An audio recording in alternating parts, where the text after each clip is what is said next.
ಆರೋಗ್ಯ ಹಕ್ಕಿನ ಜಾಥಾವನ್ನು ದಿನಾಂಕ 11/2/2026ರಂದು ಚಾಮರಾಜನಗರದಲ್ಲಿ ಹಮ್ಮಿಕೊಳ್ಳಲಾಗಿತ್ತು. ಪ್ರಗತಿಪರ ಸಂಘಟನೆಗಳು, ಆದಿವಾಸಿ ಸಂಘಟನೆ ಮುಂತಾದ ಸಂಘಟನೆಗಳು ಒಟ್ಟುಗೂಡಿ ನಗರದ ಚಾಮರಾಜೇಶ್ವರಿ ದೇವಾಲಯದಿಂದ ಬಿ ರಾಚಯ್ಯ ಜೋಡಿ ರಸ್ತೆ ಮೂಲಕ ಜಿಲ್ಲಾಡಳಿತ ಭವನದವರೆಗೆ ಜಾಥಾ ಸಾಗಿತು.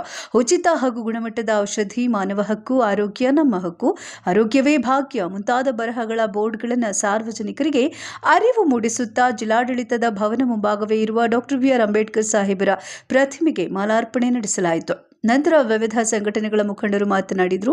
ತಮಿಳುನಾಡು, ಕೇರಳ, ರಾಜಸ್ಥಾನಗಳಲ್ಲಿ ಇರುವಂತೆ ಕರ್ನಾಟಕದಲ್ಲೂ ಕೂಡ ಸರ್ಕಾರಿ ಆಸ್ಪತ್ರೆಗಳಲ್ಲಿ ಉಚಿತ ಹಾಗೂ ಉತ್ತಮ ಗುಣಮಟ್ಟದ ಔಷಧಿಗಳು ಬಡವರಿಗೆ, ಕಾರ್ಮಿಕ ವರ್ಗದವರಿಗೆ, ದಲಿತ ಸಮುದಾಯಗಳಿಗೆ, ಆದಿವಾಸಿ ಸಮುದಾಯಗಳಿಗೆ, ಸ್ಲಂ ನಿವಾಸಿಗಳಿಗೆ, ಇತರೆ ಶೋಷಿತ ಸಮುದಾಯಗಳಿಗೆ ಸಿಗಬೇಕು ಅಂತ ಸರ್ಕಾರಿ ಆಸ್ಪತ್ರೆಗಳಲ್ಲಿ ವೈದ್ಯರು ಹೊರಗಡೆಯಿಂದ ಔಷಧಿ ತರಲು ಚೀಟಿ ಬರೆದು ಕೊಡುವ ಪದ್ಧತಿ ನಿಲ್ಲಿಸಬೇಕು ಅಂತ ನಮ್ಮ ಸಂಘಟನೆಯವರು ಕರ್ನಾಟಕ ರಾಜ್ಯದ ಆರೋಗ್ಯ ಸಚಿವರನ್ನ ಅನೇಕ ಬಾರಿ ಭೇಟಿ ಮಾಡಿ ಉಚಿತ ಆರೋಗ್ಯ ಲಭಿಸುವಂತೆ ಮನವಿ ಮಾಡಿದ್ದಾರೆ.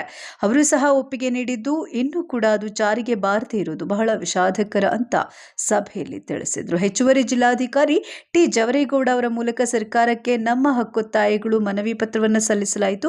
ಮೊದಲಿಗೆ ಆರೋಗ್ಯ ಹಕ್ಕಿನ ಜಾಥಾದ ಬಗ್ಗೆ ಬೀದಿ ನಾಟಕ ಚಾಮರಾಜೇಶ್ವರಿ ದೇವಾಲಯದ ಮುಂಭಾಗ ಏರ್ಪಡಿಸಲಾಗಿತ್ತು. ಇನ್ನು ಜಾಥಾದಲ್ಲಿ ವೆಂಕಟರಾಜು, ಪ್ರಸನ್ನ, ಮುತ್ತಯ್ಯ, ವೀರಭದ್ರ ನಾಯಕ, ಬದ್ರಿ, ಮಹೇಂದ್ರ, ಕುಳ್ಳೂರು, ರಾಜೇಶ್ವರಿ, ಬಸಮ್ಮ, ರಾಜು, ಸಿ. ಮಹಾದೇವ್, ದೊಡ್ಡಿಂದವಾಡಿ, ಸಿದ್ದರಾಜು, ಛಲವಾದಿ ಕ್ಷೇಮಾಭಿವೃದ್ಧಿ ಸಂಘದ ಜಿಲ್ಲಾಧ್ಯಕ್ಷ ಶಿವನಾಗಣ್ಣ ಕುದೇರು, ಎನ್. ಶಿವಕುಮಾರ್, ಬಿ. ಬಸವರಾಜ್ ಮುಂತಾದವರು ಭಾಗವಹಿಸಿದ್ರು. ವರದಿ ಎಂ. ಶಿವನಾಗಣ್ಣ, ಚಾಮರಾಜನಗರ ಜಿಲ್ಲಾ ವರದಿಗಾರರು, ಜೈ ಭೀಮ್ ನ್ಯೂಸ್ 24x7. ಇದು ಬಹುಜನರ ನ್ಯಾಯಕ್ಕಾಗಿ.